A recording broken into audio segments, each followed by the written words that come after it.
நமஸ்தே குட்டீஸ். நம்மளோட குட்டி ஹிந்தி லேர்னர் சேனலில் நம்ம ஹிந்தியில் கொஸ்டின் ஆன்சர்ஸ் வீடியோஸ் போட்டுட்ருக்கோம். ஏற்கனவே கொஸ்டின் ஆன்சர் ஃபார் பிகினர்ஸ் 1 அப்படின்னு சொல்லிட்டு ஒரு பிளேலிஸ்ட் இருக்குது.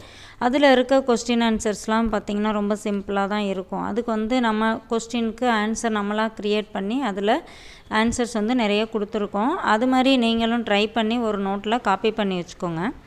அந்த ஃபஸ்ட்டு பிளேலிஸ்ட் இன்னும் பார்க்கல அப்படின்னா அதை நீங்கள் பார்த்துட்டு இந்த செகண்ட் பிளேலிஸ்ட் வந்தீங்கன்னா கொஞ்சம் ஈஸியாக இருக்கும். ஏன்னா அதை விட இது கொஞ்சம் அட்வான்ஸ் லெவலாக இருக்கும். இப்போ இதுலேயும் பார்த்தீங்கன்னா உங்களுக்கு பார்ட் 5 வரைக்கும் நம்ம வீடியோஸ் போட்டிருக்கோம். அதாவது 5 வீடியோஸ் போட்டாச்சு. அதில் ஒவ்வொரு வீடியோலையுமே ஒரு மாதிரி கொஸ்டின் இருக்கும். அந்த கொஸ்டினுக்கு நம்மளோட ஆன்சர் நிறைய கொடுத்துருக்கோம். நீங்களும் அதுக்கு ஆன்சர் என்ன போடலாம் அந்த மாதிரி உங்களோட ஆன்சரை அந்த இடத்துல ஆட் பண்ணி நீங்கள் சென்டென்ஸ் ஃபார்ம் பண்ணி பாருங்கள். ஸோ இன்றைக்கி பார்ட் 6, அதாவது 6th வீடியோ. இதில் என்னென்ன கொஸ்டின்ஸ் இருக்குது அப்படிங்கிறத நம்ம அன்றைக்கி பார்க்கலாம். ஓகே, இப்போ இன்னைக்கு கொஸ்டின் பாருங்கள். தும் தப்தர் கைசே ஜாத்தே ஹோ. நீ தும் அப்படின்னா நீ, தப்தர் அப்படின்னா ஆபீஸ் அலுவலகம், கைசே அப்படின்னா எப்படி, ஜாத்தே ஹோ செல்கிறாய், நீ அலுவலகத்திற்கு எப்படி செல்கிறாய். இப்போ நமக்கு தெரிஞ்சவங்க எல்லாம் ஃப்ரெண்டு யாராவது ஆஃபீஸ் போறாங்க, புதுசா ஜாயின் பண்ணிருக்காங்கன்னு வச்சுக்கோங்க. அப்ப கேட்போம், நீ ஆஃபீஸ்க்கு எப்படி போற அப்படின்னு. ஒரு சில இடத்துல ஆஃபீஸ்ல வண்டி இருக்கும், அதுல போவாங்க. இல்ல அவங்க ஓன் வெஹிக்கிள்ல போவாங்க, இல்ல ஃப்ரெண்டு கூட போவாங்க. இந்த மாதிரி எப்படி என்னாலும் போவாங்க இல்லையா. சோ அந்த மாதிரி கொஸ்டின் கேட்கும்போது தும் தப்தர் கைசே ஜாத்தே ஹோ, நீ அலுவலகத்திற்கு எவ்வாறு செல்கிறாய். இதே ஒரு பொண்ணை பார்த்து இந்த கொஸ்டின் கேட்கணும் அப்படின்னா தும் தப்தர் கைசே ஜாத்தி ஹோ. ஓகேவா. இப்ப ஆன்சர் பாருங்க. இப்போ ஒரு பையன் ஆன்சர் பண்ற மாதிரி இங்க கொடுத்திருக்காங்க. மை அப்னி காடி பர், நான் என்னுடைய வண்டியில், ஜாத்தாகும் செல்கிறேன். ஓகேவா. இதே ஒரு பொண்ணு சொல்ற மாதிரி இருந்துச்சுன்னா மை அப்னி காடி பர் ஜாத்தி ஹூ அப்படின்னு வரும். இப்போ இங்க அப்னி அப்படின்னு ஏன் வந்திருக்கு, அப்னான் வரக்கூடாதா அப்படின்னு நினைச்சீங்கன்னா இந்த அப்னிங்கிற இந்த காடி இருக்கு இல்லையா, காடி அப்படின்னா வண்டி. வண்டி பெண்பால். ஓகேவா. ஹிந்தியில பாத்தீங்கன்னா ஒவ்வொரு பொருளுக்கும் ஜெண்டர் இருக்கு. ஆண்பால் பெண்பால் அப்படிங்கறது பிரிச்சு காண்பாங்க. சோ இங்க வண்டி அப்படிங்கிறது பெண்பால். அதனால மை அப்னி காடி பர் அப்படின்னு வந்திருக்கு. நான் என்னுடைய வண்டியில், ஜாத்தாகும் செல்கிறேன், நான் என்னோட ஃப்ரெண்டோட வண்டியில போறேன் அப்படின்னு ஆன்சர் பண்ணணும்னு நினைச்சீங்கன்னா மை மேரா தோஸ்த் கி காடி பர், மை மேரா தோஸ்த் கி காடி பர் ஜாத்தா ஹூ. ஓகேவா. அடுத்த क्वेश्चन பாருங்க. லட்கே கிஸ் பர் பைட்டே ஹை. லட்கே அப்படின்னா சிறுவர்கள், கிஸ் பர் கவுன் அதோட பர் ஆட், கவுன் அப்படின்னா யாரு, கவுனோட பர் ஆட் ஆகும்போது gown plus per, kiss per.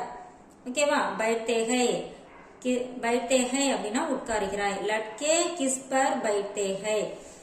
லட்கே சிறுவர்கள் எதன் மீது உட்காருகிறார்கள், எதில் உட்காருகிறார்கள். இப்ப ஆன்சர் பாருங்க. இங்க கவுன்னா யாரு அப்படின்னு சொன்னாங்களே அப்படிங்கறது, கிஸ்பர் அப்படின்னா எதன் மீது. ஓகேவா. கவுன்னா யாரை எதை அந்த மாதிரி எல்லாம் வரும் இல்லையா. அப்ப எதைங்கிற மீனிங்ல அதோட பர் ஆட் ஆகும் போது எதன் மீது. ஓகேவா. லட்கே கிஸ்பர் பைட்டேகே, சிறுவர்கள் எதில் உட்காருகிறார்கள். லட்கே பெஞ்ச் பர் பைட்டேகே, பெஞ்சில், சிறுவர்கள் பெஞ்சில் உட்காருகிறார்கள். இங்க லட்கே ப்ளூரல் அப்படிங்கறனால இங்க ஹைம் வந்திருக்கு. ஓகேவா. இப்போ சிறுவர்கள் சேர்ல உட்கார்றாங்க அப்படின்னு நம்ம சொல்லணும்னா லட்கே குர்சி பர், சேரில், பைட்டேகை உட்காருகிறார்கள்.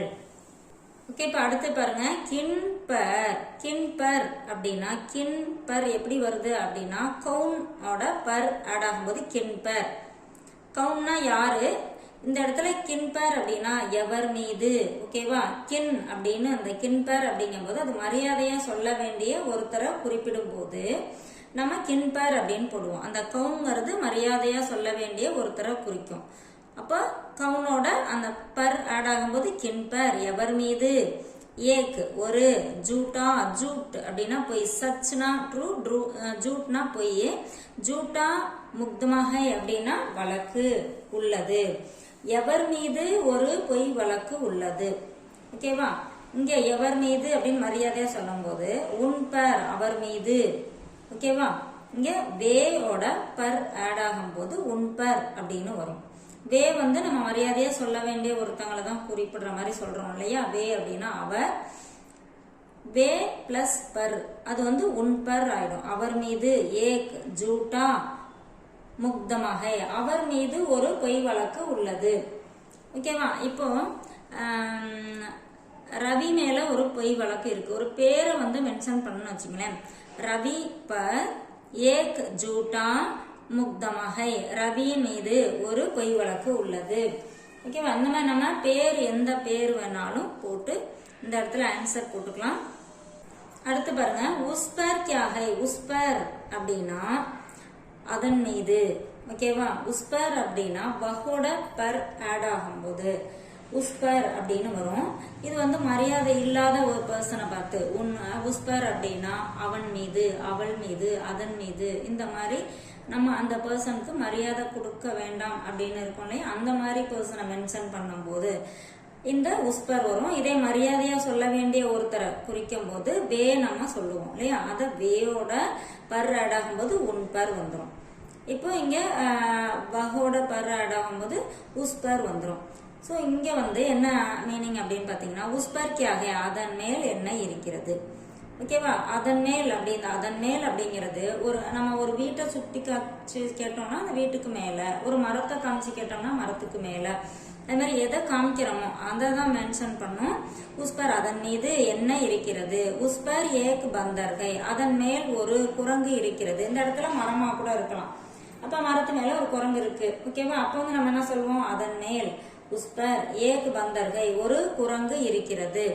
இப்ப அந்த அவங்க எதை காமிக்கிறாங்களோ அதுக்கு மேல ஒரு பேர்டு இருக்கு அப்படின்னு வச்சுக்கோங்களேன், பறவை இருக்கு அப்படின்னா உஸ்பர் ஏக் பக்ஷிஹை அதன் மேல் ஒரு பறவை இருக்கிறது.